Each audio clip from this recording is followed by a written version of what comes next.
Umaga sa inyong lahat. This is Queen Bekbek na nagpapaalala sa iyo, kapatid, kaibigan, kapamilya.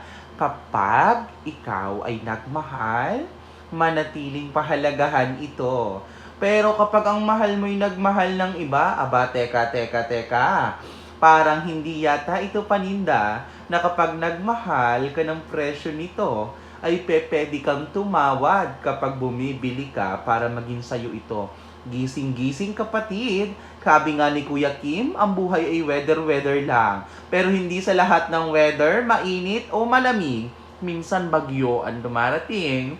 So, for this morning, this is Queen Bekbek na nagpapaalala sa inyo, hindi man ako kagandahan, laging ang hatid ko sa inyo ay kasiyahan.